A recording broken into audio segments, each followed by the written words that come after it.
আল্লাহ তাআলাকে যে ব্যক্তি ভয় করে, যার ভিতরে আল্লাহর ভয় রয়েছে, তাকওয়া রয়েছে, যার ভিতরে ইখলাস রয়েছে, আল্লাহ তাআলা তার আমলি গ্রহণ করেন। আমি তাকওয়া নিয়ে আল্লাহকে রাজি খুশি করার জন্য কুরবানি পেশ করেছি, এজন্য আল্লাহ তাআলা আমার কুরবানি কবুল করেছেন। এটা আমার দোষ কি?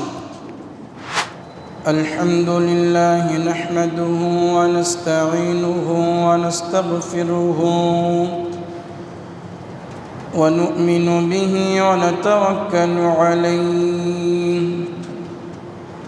ওয়া নাউযু বিল্লাহি মিন শুরুরি আনফুসিনা ওয়া মিন সাইয়্যাতি আ'মালিনা। من يهده الله فلا مضل له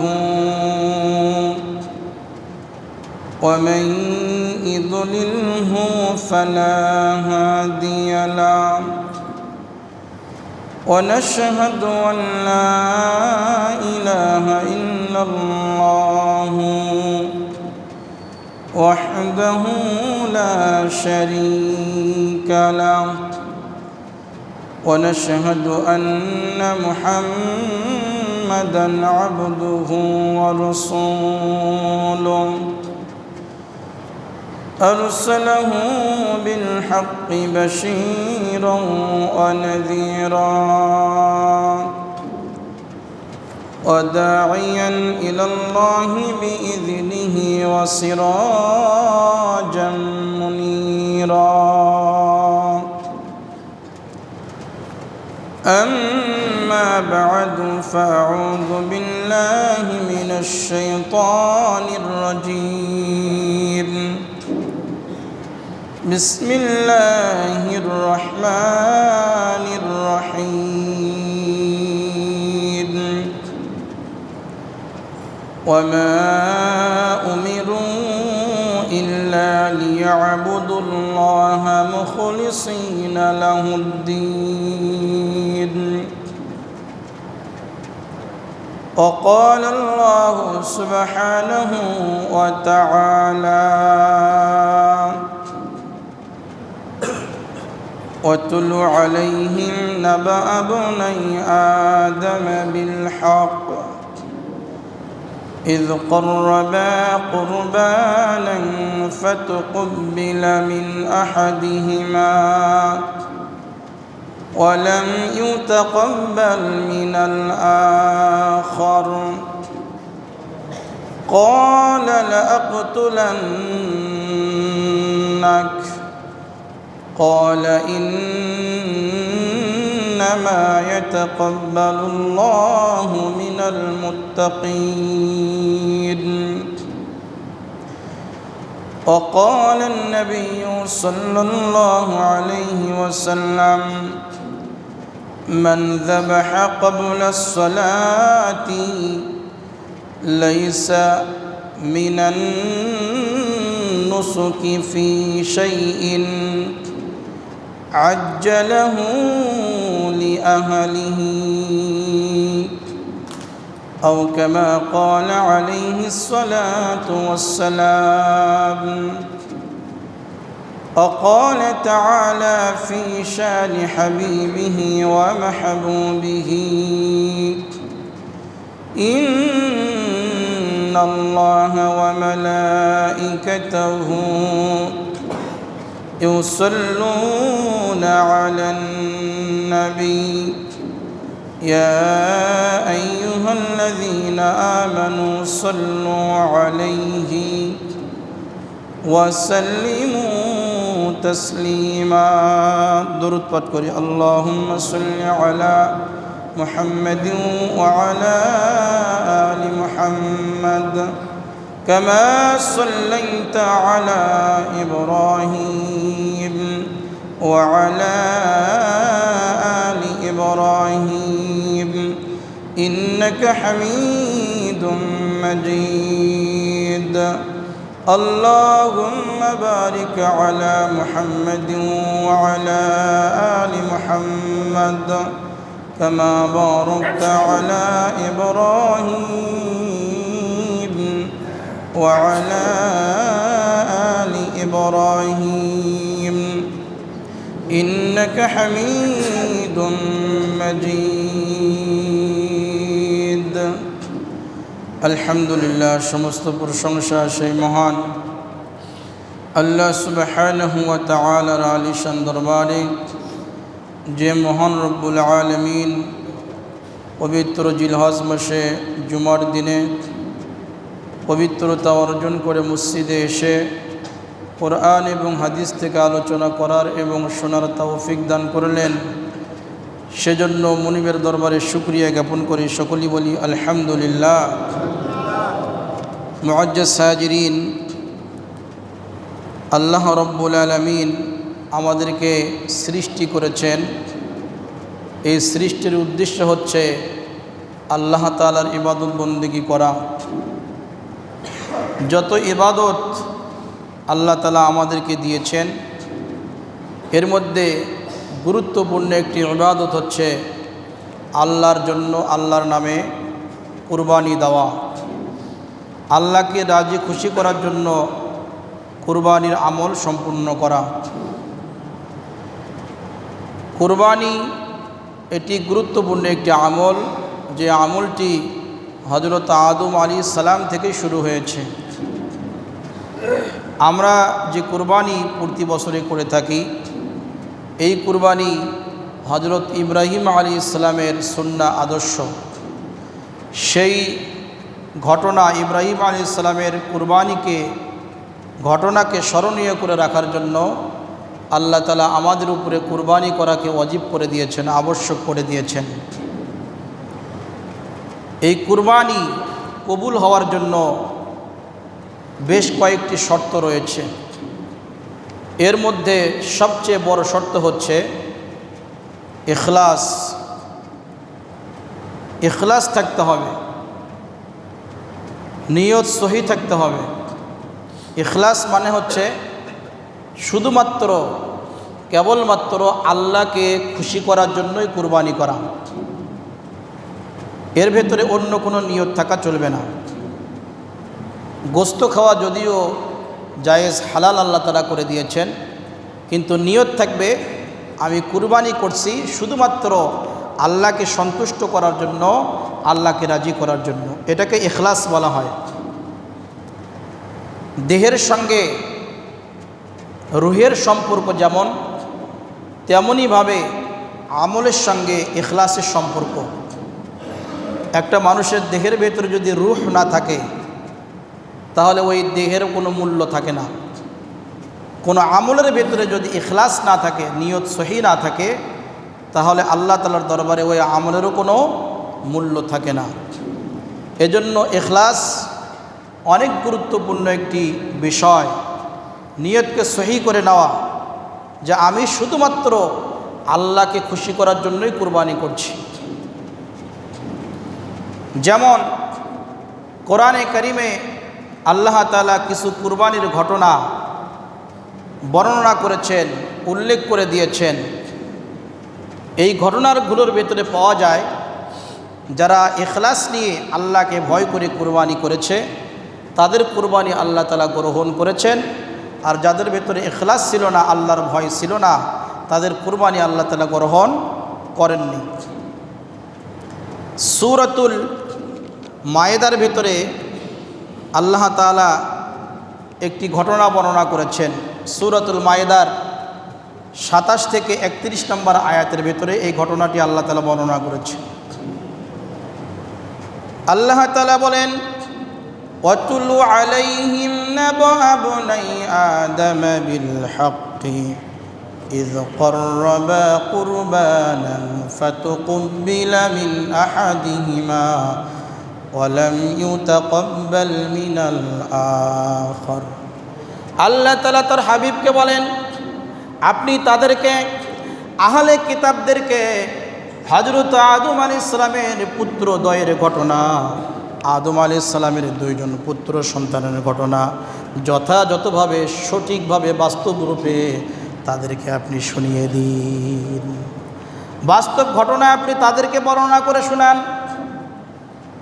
কি সেই ঘটনা আদম আলাইহিস সালামের দুইজন পুত্র সন্তান ছিল হাবিল এবং কাবিল। এই দুইজন সন্তান পৃথিবীতে এসেছিল। হযরত আদম আলাইহিস সালামের একজন সন্তানের নাম হাবিল, আরেকজনের নাম কাবিল।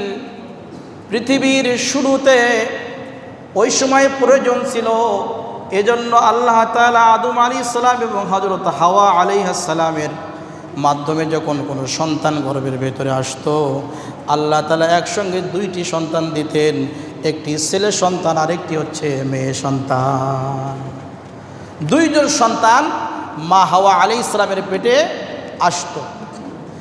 একসঙ্গে দুইজন সন্তান তিনি জন্ম দিতেন, জন্মগ্রহণ করত। আমরা তো সমাজের ভিতরে জানি, কোরআন হাদিস অনুযায়ী ভাই ভাইয়ের সঙ্গে বিবাহ চলে না, এটা আল্লাহ তাআলা হারাম করে দিয়েছেন। একজন ভাই তার নিজের বোনকে বিবাহ করতে পারে না, কিন্তু সে সময় আদম আলাইহিস সালামের সন্তান ব্যতীত পৃথিবীতে অন্য কোনো মানুষও ছিল না। এজন্য আল্লাহ তাআলা আদম আলাইহিস সালামের শরীয়তের ভেতরে ভাই বোনকে তিনি বিবাহ জায়েজ করে দিয়েছিলেন। তবে নিয়ম হচ্ছে, শরীয়তের নিয়ম হচ্ছে, প্রথম গর্ভ থেকে যে দুইজন সন্তান জন্মগ্রহণ করবে, এরা দুইজন বিবাহ করতে পারবে না, একজন আরেকজনকে বিবাহ করতে পারবে না। পরবর্তী গর্ভ থেকে যে দুইজন সন্তান জন্মগ্রহণ করবে, পূর্বের সন্তান ছেলে সন্তান পরবর্তী জন্মেও যে মেয়ে সন্তান গ্রহণ করেছে দ্বিতীয় গর্ভ থেকে, এই মেয়েকে বিবাহ করতে পারবে। আবার পূর্বের মেয়ে আবার দ্বিতীয় গর্ভের ছেলে, এরা দুইজন বিবাহ করতে পারবে। এটা জায়েজ আল্লাহ তাআলা করে দিয়েছিলেন। কিন্তু একসঙ্গে যে ভাই বোনের জন্ম হয়, এদের জন্য বিবাহ বন্ধনে আবদ্ধ হওয়া হারাম। এই শরীয়ত মোতাবেক হাবিলের সঙ্গে যে বোন জন্মগ্রহণ করেছে, এই বোনটা ছিল কালো কুস্তরী, অসুন্দর, তেমন সুন্দর ছিল না। আর কাবিলের সঙ্গে যে কন্যা সন্তান জন্মগ্রহণ করে, ওই কন্যা সন্তানটা ছিল অনেক সুন্দর, অনেক সুন্দর চেহারা। শরীয়ত মোতাবেক নিয়ম অনুযায়ী হাবিলের ভাগে সুন্দর মেয়েটা পড়ে যায়, আর কাবিলের ভাগে কালো কুস্তরী মেয়েটা পড়ে যায়। যখন কাবিলকে ওই কালো মেয়েকে বিবাহ করার প্রস্তাব দেওয়া হয়, সে কিন্তু প্রস্তাব গ্রহণ না করে সে প্রত্যাখ্যান করে, আমি এই কালো মেয়েকে বিবাহ করতে পারবো না, আমার সঙ্গে যে বোন জন্মগ্রহণ করেছে সুন্দর, ওকেই আমি বিবাহ করব। হযরত আদম আলাইহিস সালাম ওকে বুঝালেন, কিন্তু বোঝে না। এই শরীয়ত মোতাবেক নিয়ম অনুযায়ী প্রস্তাবকে সে প্রত্যাখ্যান করে দেয়, না, আমি কালো বোনকে বিবাহ করব না, আমি সুন্দর মেয়েকেই বিবাহ করব, যে মেয়েটা আমার সঙ্গে জন্মগ্রহণ করেছে, যেটা হারাম। আল্লাহ তাআলার পক্ষ থেকে ওহী আসে, আদম আলাইহিস সালাম বলেন, তুমি তোমার সন্তানদেরকে কুরবানি করার আদেশ করো। ইয ক্বাররাবা কুরবানান فتقبل من أحدهما ولم يتقبل من الآخر। তাদেরকে কুরবানি দেওয়ার আদেশ করো, তারা উভয়ই কুরবানি পেশ করুক। যার কুরবানি আল্লাহ কবুল করবেন, তার সঙ্গে ওই সুন্দর মেয়ের বিবাহ হবে, আর যার কুরবানি কবুল হবে না, তার সঙ্গে কালো মেয়ের, অসুন্দর মেয়েটার বিবাহ সম্পূর্ণ হবে। হ্যাঁ, আদম আলাইহিস সালামের কথা মোতাবেক উভয়ই কুরবানি পেশ করলো। হাবিল সে ভেড়া দুম্বা এগুলো লালন পালন করত, সবচেয়ে সুন্দর শক্তিশালী সবচেয়ে ভালো পশুটাকে সে কুরবানি দিয়ে দিল। আর কাবিল সে কৃষি কাজ করত, সে কিছু শস্য আল্লাহর নামে কুরবানি হিসাবে পেশ করলো। সে সময় কুরবানি কবুল হওয়ার একটা আলামত, নিদর্শন ছিল, সিস্টেম ছিল হচ্ছে, আকাশ থেকে একটি আগুনের খণ্ড এসে ওই কুরবানিকে পুড়ে ছাই করে দিত। যার কুরবানি কবুল হতো, তার কুরবানির জন্তুটাকে আকাশ থেকে একটা অগ্নিশিখা আগুনের খণ্ড এসে ওই কুরবানির জন্তুটাকে পুড়িয়ে ছাই করে দিত। কুরবানি পেশ করার পরে দেখা গেল হাবিলের যে কুরবানি, আকাশ থেকে একটা আগুনের খণ্ড এসে হাবিলের কুরবানি জন্তুটাকে পুড়িয়ে ছাই করে দিয়ে আবার চলে গেল। আগুনটা আবার চলে গেল, হাবিলের কুরবানি কবুল হলো, আর কাবিলের কুরবানি, অপরজনের কুরবানি কবুল হলো না। কাবিল যখন দেখলো আমার কুরবানি গ্রহণ হয়নি, হাবিলের কুরবানি কবুল হয়েছে, তার মানে সে সুন্দর মেয়েটাকে বিবাহ করবে, আর আমাকে কালো মেয়েকে বিবাহ করতে হবে। এজন্য সে হিংসায় পড়ে গেল। হিংসা করে রাগে রাগান্বিত হয়ে সে বলল, ক্বালা লা আকতুলান্নাক, ও আমার ভাই, আমি অবশ্যই তোমাকে হত্যা করব। হাবিল কাবিলের জবাবে রাগান্বিত অবস্থায় তিনি কোনো জবাব দিলেন না, তিনি মার্জিত একটি জবাব দিলেন। তিনি বললেন, ইন্নামা ইয়াতাকাব্বালুল্লাহু মিনাল মুত্তাকিন। আল্লাহ তাআলাকে যে ব্যক্তি ভয় করে, যার ভিতরে আল্লাহর ভয় রয়েছে, তাকওয়া রয়েছে, যার ভিতরে ইখলাস রয়েছে, আল্লাহ তাআলা তার আমলি গ্রহণ করেন। আমি তাকওয়া নিয়ে আল্লাহকে রাজি খুশি করার জন্য কুরবানি পেশ করেছি, এজন্য আল্লাহ তাআলা আমার কুরবানি কবুল করেছেন। এটা আমার দোষ কি? তুমি যদি আমাকে হত্যা করার জন্য তোমার হাতকে প্রসারিত করো, আমি তোমাকে হত্যা করার জন্য আমার হাতকে প্রসারিত করব না। তুমি যদি আমাকে হত্যা করতে পারো, কিন্তু আমি তোমাকে হত্যা করব না।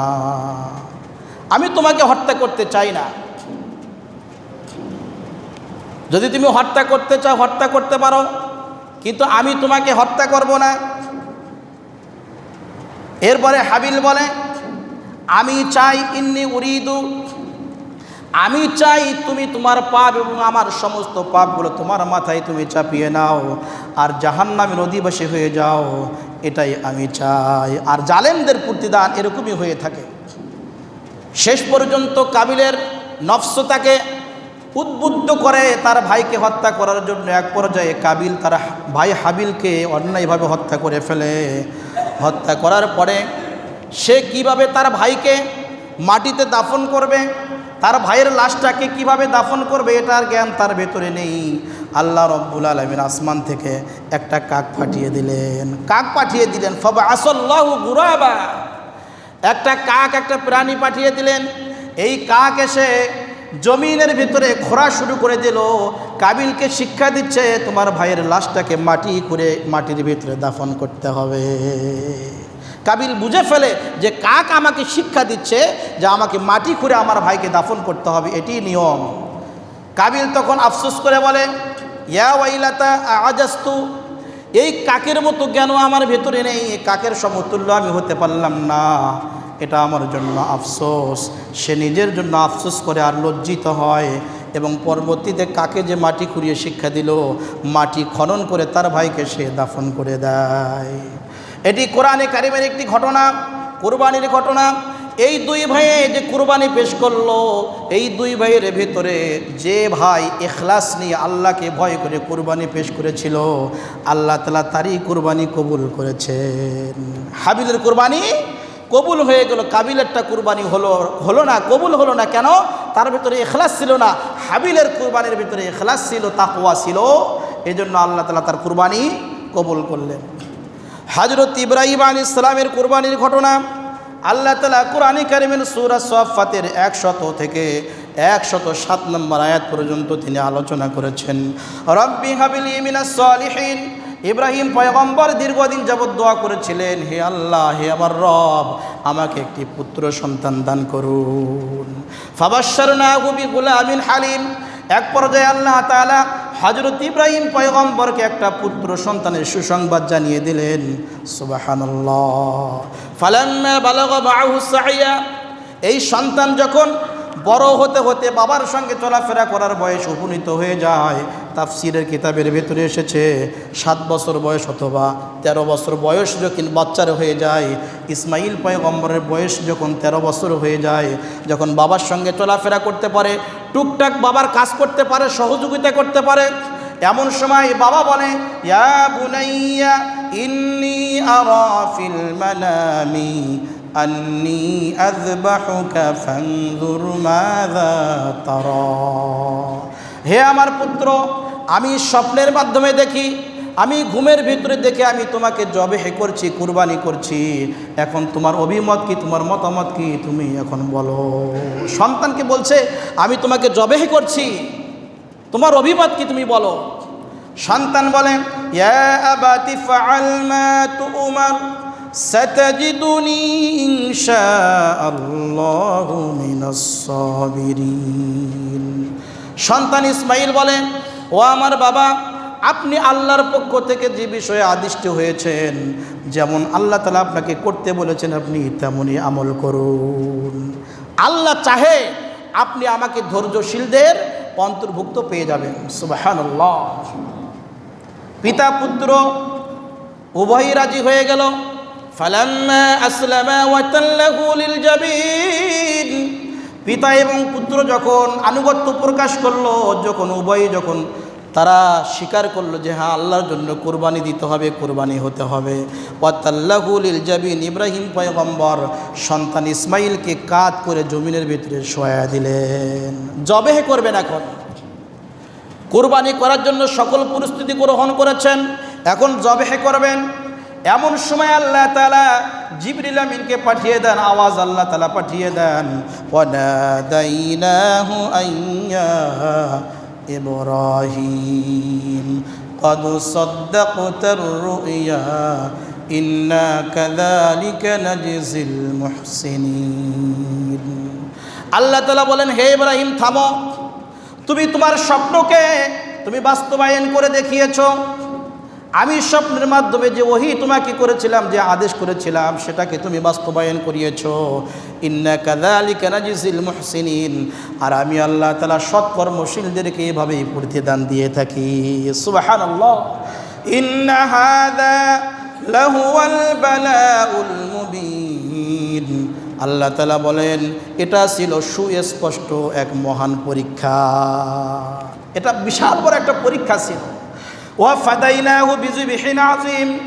এরপরে আল্লাহ তাআলা দয়া করে মায়া করে ইসমাঈল আলাইহিস সালামের পরিবর্তে জান্নাত থেকে একটা পশু পাঠিয়ে দিয়ে আল্লাহ তাআলা ইসমাঈল পয়গম্বরের পরিবর্তে ওই জান্নাতি পশুকে ইব্রাহিম আলাইহিস সালাম কুরবানি করে দেন। সুবহানাল্লাহ। জান্নাতি দুম্বা অথবা একটা ভেড়া ইব্রাহিম আলাইহিস সালাম ইসমাঈল আলাইহিস সালামের পরিবর্তে জবেহ করে দেন, কুরবানি করে দেন। এই ঘটনার থেকে কি বোঝা যায়? ইসমাঈল আলাইহিস সালাম জবে হয়ে যাক, এটা আল্লাহ তাআলার উদ্দেশ্য না। আল্লাহ তাআলার উদ্দেশ্য হচ্ছে ইব্রাহিম পয়গম্বরের মনের পরীক্ষা নেওয়া, অন্তরের পরীক্ষা নেওয়া, তার ভিতরে ইখলাস আছে কিনা, তার ভিতরে আমি আল্লাহর ভয় আছে কিনা, এটা পরীক্ষা করা। আল্লাহর পয়গম্বর ইব্রাহিম পয়গম্বর ইখলাসের যত পরীক্ষা, সকল পরীক্ষায় তিনি উত্তীর্ণ হয়েছেন। যত প্রকার তাকওয়া, যে পরিমাণ তাকওয়া থাকা দরকার, সমস্ত তাকওয়া আল্লাহর ভয় নিয়ে নিজের সন্তান, দীর্ঘদিন যাবৎ দোয়া করার পরে একটা সন্তান আল্লাহ তাআলা দিলেন, সেটাকে আবার জবেহ করার আদেশ আসলো, তিনি সকল পরিস্থিতি গ্রহণ করলেন জবেহ করার জন্য। তার মানে ইব্রাহিম পয়গম্বর তার তাকওয়ার পরীক্ষায়, ইখলাসের পরীক্ষায় তিনি 100 নাম্বারই পেয়েছেন। সুবহানাল্লাহ। এর মানে কি? যদি কুরবানির দাতার ভিতরে ইখলাস থাকে, তাকওয়া থাকে, তে কুরবানি কবুল হবে, নতুবা তার কুরবানি কবুল হবে না।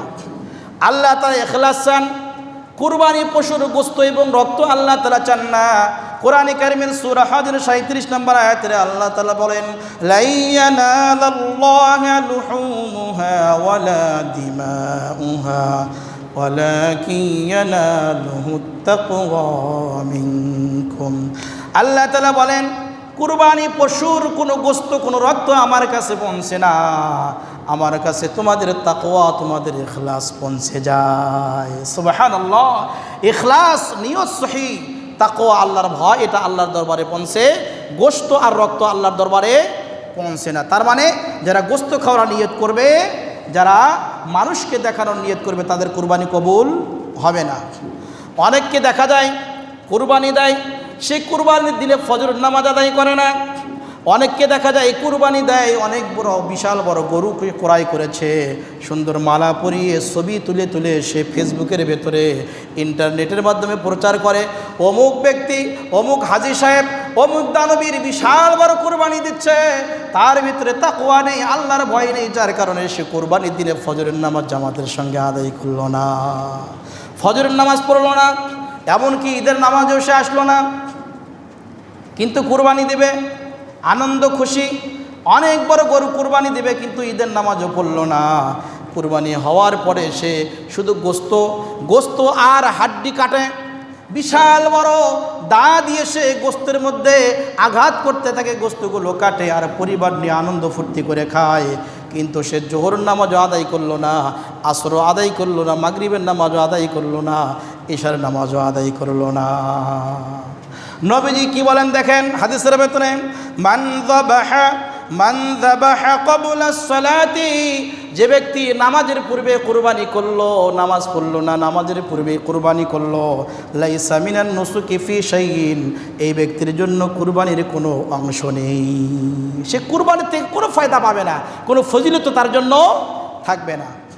আজ্জালাহু লি আহলিহি, নবীজি বলেন সে শুধু গোশত নিয়ে টানাটানি করলো, তার পরিবারের সদস্যদেরকে নিয়ে টানাটানি করলো, দৌড়াদৌড়ি করলো, এতটুকু সে ফায়দা, সে গোশত খেলে কিন্তু কুরবানির যে ফজিলত রয়েছে এই ফজিলতের এক অংশ সে কিন্তু প্রাপ্ত হবে না। এজন্য তাকওয়া, আপনার গোশত নিয়ত থাকবে না, আপনাকে নামাজ পড়তে হবে, আল্লাহকে ভয় করে নিয়ত সহি করে ইখলাস নিয়ে আপনাকে কুরবানি করতে হবে। পারবো না ইনশাআল্লাহ আমরা? সম্মানিত উপস্থিতি, কুরবানি কবুল হওয়ার জন্য প্রথম শর্ত হচ্ছে, সবচেয়ে বড় শর্ত হচ্ছে ইখলাস থাকতে হবে। ইখলাস যদি না থাকে কুরবানি কবুল হবে না। কুরবানি কবুল হওয়ার দ্বিতীয় শর্ত হচ্ছে হালাল মাল হওয়া। যেই টাকা দিয়ে আপনি পশু ক্রয় করবেন সেই টাকাটা হালাল হতে হবে, হারাম টাকা হওয়া যাবে না। যদি হারাম হয় তাহলে কুরবানি কবুল হবে না, হালাল হলে আল্লাহ তাআলা কুরবানির আমলকে কবুল করবেন। সূরাতুল মুমিনুনের 51 নম্বর আয়াতের ভিতরে আল্লাহ তাআলা বলেন, ইয়া আইয়ুহার রুসুলু কুলু মিনাত তাইয়্যিবাতি ওয়া আমালু সালিহা। আল্লাহ তাআলা বলেন, হে রাসূলগণ তোমরা হালাল খাও, ওয়া আমালু সালিহা, এরপরে নেক আমল করো। তাফসীরের কিতাবের ভেতরে এর ব্যাখ্যা করা হয়েছে, আল্লাহ তাআলা প্রথমে বললেন কুলু মিনাত তাইয়্যিবাত, হালাল খাও, এরপরে আল্লাহ তাআলা বললেন ওয়া আমালু সালিহা, এরপরে নেক আমল করো। তার মানে কি, হালাল যদি খাওয়া হয় তাহলে আল্লাহ তাআলা নেক আমল কবুল করবেন। হালাল খাওয়া, হালাল রিজিক যদি না থাকে, মাল যদি, টাকা যদি হালাল না হয়, ওই আমল আল্লাহ তাআলা কবুল করবেন না। তার মানে কবুল, কুরবানি কবুল হওয়ার দ্বিতীয় শর্ত হচ্ছে, গুরুত্বপূর্ণ শর্ত হচ্ছে মাল, টাকা, রিজিক এটা হালাল হতে হবে, যদি না হয় কুরবানি কবুল হবে না। 3 নম্বর শর্ত কি, সহি তরিকা হওয়া, ইখলাস থাকতে হবে, হালাল টাকা থাকতে হবে। এরপরে পশু যে আপনি জবেহ করবেন কিবলার দিকে মুখ করে শোয়াতে হবে, যাবতীয় দোয়া দরুদ পাঠ করতে হবে, নিয়ম অনুযায়ী জবেহ করতে হবে, এবং যেগুলো গুরুত্বপূর্ণ রগ সেই রগগুলো কেটে দিতে হবে। এই নিয়ম অনুযায়ী যদি পশু কুরবানি করা হয় সহি তরিকায় সুন্নাহ মোতাবেক, যেভাবে নবীজি সাল্লাল্লাহু আলাইহি ওয়াসাল্লাম কুরবানির পশু জবেহ করার পদ্ধতি নিয়ম শিক্ষা দিয়েছেন, সেইভাবে যদি সহি তরিকায় পদ্ধতিতে যদি কুরবানি পেশ করা হয়, ওই কুরবানি আল্লাহ তাআলা গ্রহণ করবেন। 3টা শর্ত মোটামুটি, ইখলাস, নিয়ত সহি করা, হালাল রিজিক, এরপরে 3 নম্বরে সহি তরিকা।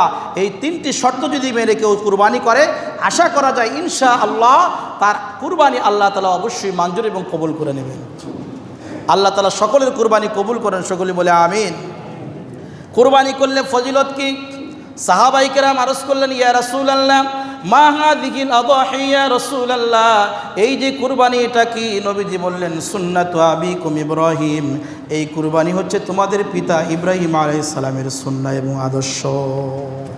ইব্রাহিম পয়গম্বরের আদর্শ সুন্নাহ, এজন্য আল্লাহ তাআলা ইব্রাহিম পয়গম্বরের এই কুরবানিকে স্মরণীয় করে রাখার জন্য আমাদের উপরে প্রতি বছর কুরবানি করাকে ওয়াজিব করে দিয়েছেন, আবশ্যক করে দিয়েছেন। সাহাবায়ে কেরাম জিজ্ঞাসা করলেন, ইয়া রাসূলুল্লাহ ফামা লানা ফিহা ইয়া রাসূলুল্লাহ, এই যে কুরবানি করব, কুরবানির দ্বারা আমাদের ফজিলত কি, আমাদের ফায়দা কি? নবীজি বললেন, বিকুল্লি শাআরাতিন হাসানা, কুরবানির পশুর গায়ে যত চুল রয়েছে এক একটা চুলের বিনিময়ে আল্লাহ তাআলা এক একটা সওয়াব দান করবেন। সুবহানাল্লাহ। সাহাবায়ে কেরাম বললেন, ক্বালু ফাসসুফু ইয়া রাসূলুল্লাহ, এই যে ভেড়া এবং দুম্বার গায়ে, ভেড়া এবং দুম্বার গায়ে শরীরের ভিতরে অসংখ্য লোম থাকে, পশম থাকে, এই লোমের বিনিময়ে কি আল্লাহ তাআলা আমাদেরকে সওয়াব দান করবেন নাকি?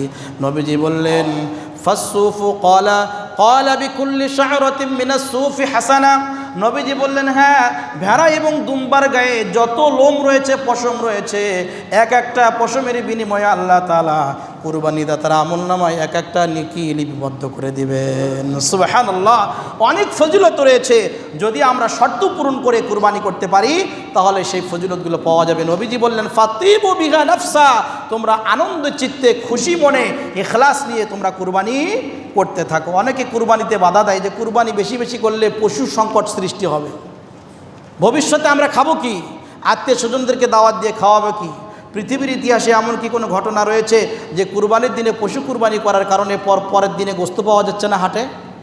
এরকম কোনো ঘটনা আছে? এগুলো হচ্ছে নাস্তিক মুরতাদদের কথা। মুসলমানদেরকে কুরবানির আমল থেকে দূরে সরে রাখার জন্য এগুলো তারা অপপ্রচার চালায়। আপনারা বিভ্রান্ত না হয়ে হালাল টাকা দিয়ে ইখলাস নিয়ে পশু ক্রয় করে আপনারা অবশ্যই কুরবানির আমল সম্পূর্ণ করবেন যাদের সামর্থ্য রয়েছে। কুরবানির বিষয়ে অনেকগুলি প্রশ্ন রয়েছে, আজকে আমি কয়েক মিনিট সময় বেশি নিয়ে নেব। কয়েকটি প্রশ্নের উত্তর আমি দিচ্ছি। 1 নম্বর প্রশ্ন হচ্ছে, পরিবারের প্রত্যেক সামর্থ্যবান ব্যক্তির উপরে কুরবানি ওয়াজিব কিনা?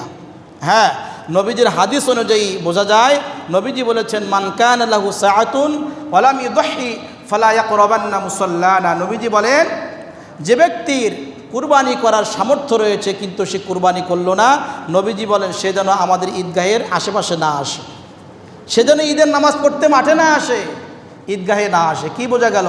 এখানে আল্লাহ নবী বললেন মান কানা লাহু সাআতুন, মান যে ব্যক্তিকে নবীজি বলেছেন উদ্দেশ্য করে। তার মানে পরিবারের যে কয়জন সদস্য সামর্থ্যবান সক্ষমতা রয়েছে প্রত্যেক ব্যক্তির উপরে কুরবানি করা ওয়াজিব। এমন না যে আপনার 5টা সন্তান চাকরি করে বাহির থেকে এসেছে টাকা পয়সা নিয়ে, বাবাকে বলল, বাবা আমরা 5,000 টাকা করে 25,000 টাকা আপনাকে দিলাম, আপনি একটা কুরবানি দেন, আপনার নামে দেন, আমাদের নামে দেওয়া লাগবে না। না, আপনি সামর্থ্যবান, আপনার উপরে ওয়াজিব। 5টা সন্তানের উপরে ওয়াজিব। আপনার বাবার যদি সামর্থ্য থাকে তার উপরেও কুরবানি করা ওয়াজিব। 6টা ওয়াজিব একটা ওয়াজিব দিয়ে কি আদায় হবে? একটা কুরবানি দিয়ে 6টা ওয়াজিব আদায় হয় না। আপনি যদি 6টা খাসির জায়গায় একটা খাসি দেন তাহলে কি চলবে? চলবে না। নবীজি বললেন প্রত্যেকটা সামর্থ্যবান ব্যক্তির উপরে কুরবানি করা ওয়াজিব। খুব ভালোভাবে বুঝবেন, প্রত্যেকটা সন্তান যাদের সামর্থ্য রয়েছে প্রত্যেকটা পরিবারের সদস্যের উপরে কুরবানি ওয়াজিব। আমরা অবশ্যই যাদের যোগ্যতা রয়েছে সামর্থ্য রয়েছে আমরা সুন্দর পশু ক্রয় করে কুরবানির দিনে অবশ্যই কুরবানি করব ইনশাআল্লাহ। দ্বিতীয় প্রশ্ন হচ্ছে, জোর বা বেজোর সংখ্যায় কুরবানি দেওয়া যাবে কিনা? অনেকে বলে যে হুজুর একটা গরুতে 7 জন যাওয়া যায়, ঠিক আছে, কিন্তু আমি কি 4 জন দিতে পারবো অথবা 3 জন দিতে পারবো কিনা, 2 জন দিতে পারবো কিনা, এরকম প্রশ্ন করে থাকে। আপনি 1 থেকে 7 এই সংখ্যার ভেতরে যে কোনো সংখ্যায় আপনি কুরবানি দিতে পারেন, অংশগ্রহণ করতে পারেন, কোনো সমস্যা নেই। তবে এখানে একটি প্রশ্ন রয়েছে, একটা অংশ 2 জন ব্যক্তি দেওয়া যাবে না। মনে করেন 10,000 টাকা, 7 ভাগের 1 ভাগ 10,000 টাকা। তো একজন বলতেছে যে ভাই আমার তো টাকা পয়সা কম, তো তুমি 5,000 দাও, আমি 5,000 দেই, তো 2 জন মিলে একটা ভাগ দিয়ে আমরা যে 10 কেজি গোশত পাবো এটা আমরা ভাগ করে নেব। কারো কুরবানি কবুল হবে না। 2 জন মিলে একটা অংশ দেওয়া যাবে না, শুধু গোশত খাওয়া হবে, কুরবানি কবুল হবে না। কুরবানির সাথে আকিকা দেওয়া যাবে কিনা? আমরা কুরবানির সঙ্গে আকিকা আমরা দিতে পারি, তবে উত্তম হচ্ছে খাসি অথবা বকরি, এটা আলাদা করে দেওয়াই ভালো, উত্তম আলাদা করে দেওয়াই ভালো। গরু মহিষের বয়স কত হতে হবে? গরু মহিষের সর্বনিম্ন বয়স হতে হবে 2 বছর। কত বছর? 2 বছর। 2 বছরের যদি একদিনও কম হয় ওই গরু মহিষ দ্বারা কুরবানি হবে না। বকরি খাসির বয়স কত হতে হবে? সর্বনিম্ন 1 বছর হতে হবে। 1 বছরের একদিন কম হলেও তার কুরবানি সহি হবে না।